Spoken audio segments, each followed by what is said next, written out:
নমস্কার বন্ধুরা, তোমরা সবাই কেমন আছো? আশা করি সকলে ভালো আছো। পম্পা সিম্পল কুকে সবাইকে স্বাগত। আজকে আমি তোমাদের সঙ্গে রসগোল্লা রেসিপি শেয়ার করব। চলো বেশি কথা না বাড়িয়ে শুরু করা যাক। এই মিষ্টিটা বানানোর জন্য প্রথমে আমাকে ছানা কেটে নিতে হবে। এখানে আমি একটা কড়াই বসিয়ে দিয়েছি, গ্যাসটা আমি জ্বালিয়ে নিয়েছি। এখানে 1 লিটার দুধ আমি ঢেলে দিব।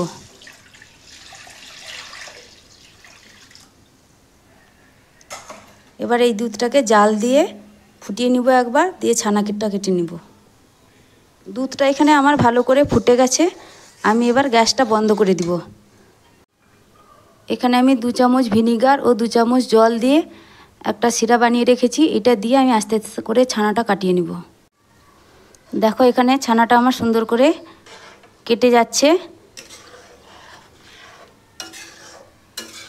এবার আমি ছানাটাকে ছেঁকে নিব।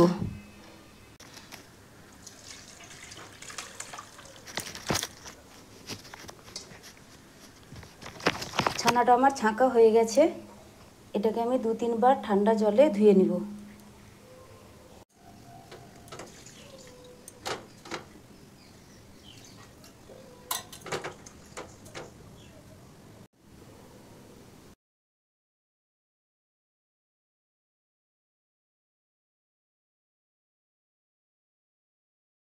ছানাটাকে আমি এইভাবে 20 মিনিটের মতো ঝুলিয়ে রেখে দিব। 20 মিনিট হয়ে গেছে। এবার আমি ছানাটা মেখে নিব ভালো করে আমি মেখে রসগোল্লার একটা নরম ডো বানিয়ে নিব।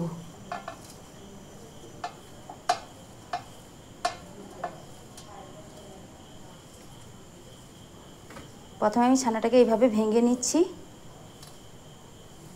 তারপর হাতের এই তালু দিয়ে আমি ছানাটাকে দোলে দোলে মাখিয়ে নিব।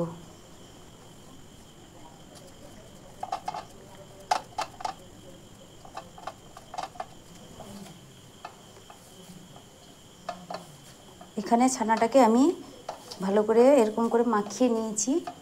এখানে আমি সামান্য পরিমাণ ময়দা অ্যাড করব। দেখো ছানাটা আমার সুন্দর করে মাখা হয়ে গেছে। এখানে আমি 1 চামচ ময়দা দিচ্ছি। ময়দা দিয়ে আবারও ভালো করে মেখে নিব।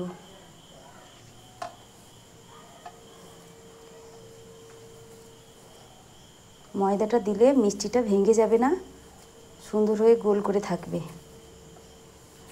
ছানাটা ছেড়ে ছেড়ে যাবে না। আবারও ভালো করে আমি মেখে নিচ্ছি একইভাবে।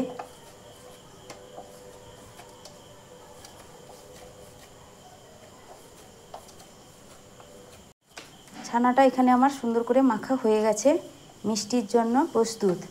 দেখো সফট করে আমি মাখিয়ে নিয়েছি। এবার এখান থেকে একটা লেচির আকারে কেটে আমি গোল গোল বলের মতো গড়ে নিব রসগোল্লার আকারে।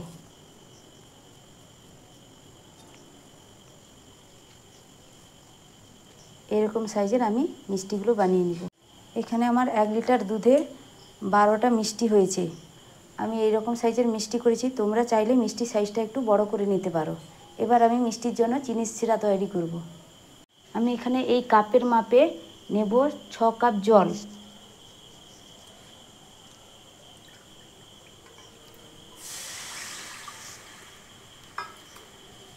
এখানে আমি 6 কাপ জল নিয়েছি, দেব 2 কাপ চিনি। জলটা আমার ফুটে এসছে। এই অবস্থায় আমি 2টো এলাচ ফাটিয়ে নিয়েছি, এটা দিয়ে দিলাম। এইভাবে আমি 2 মিনিট ফুটতে দিব। তারপর রসগোল্লাগুলো আমি ছেড়ে দিব। 2 মিনিট ধরে আমি ভালো করে চিনির শিরাটাকে ফুটিয়ে নিয়েছি।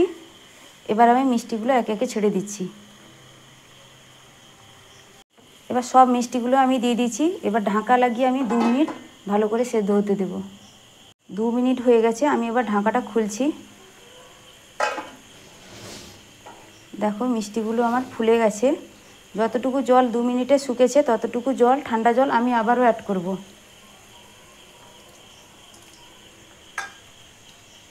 আবারও ঢাকা দিয়ে আমি 5 মিনিট সেদ্ধ হতে দেব।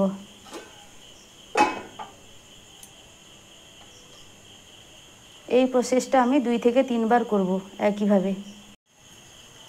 আবারও 2 মিনিট হয়ে গেছে, আমি ঢাকাটা খুলছি। এইভাবে আমি নেড়ে নিয়ে আবারও একটু জল দিব।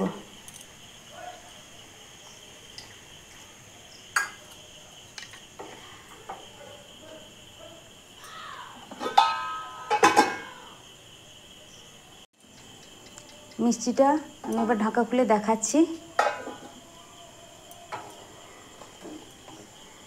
মিষ্টিগুলো কত বড় সাইজের হয়েছে দেখো। আমার মিষ্টিগুলো এখানে হয়ে গেছে, আমি এবার গ্যাসটা বন্ধ করে দিব। মিষ্টিটা কিছুক্ষণ ঠান্ডা হওয়ার পর আমি তোমাদের দেখাচ্ছি মিষ্টিটা কতটা স্পঞ্জি হয়েছে, কতটা সুন্দর হয়েছে। দেখো এখানে মিষ্টিটা আমি একটা বাটিতে সার্ভ করে নিয়েছি। মিষ্টিটা আমার কতটা স্পঞ্জি হয়েছে আমি তোমাদের একটা তুলে দেখাচ্ছি। দেখো মিষ্টিটা আমার কত স্পঞ্জি হয়েছে।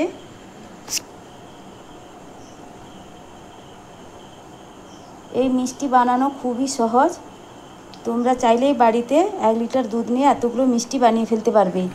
আমার এই রসগোল্লা রেসিপিটি কেমন লাগলো কমেন্ট করে জানাবে। যদি ভালো লেগে থাকে তাহলে লাইক ও শেয়ার করে সাবস্ক্রাইব করে পাশে থাকার অনুরোধ রইল।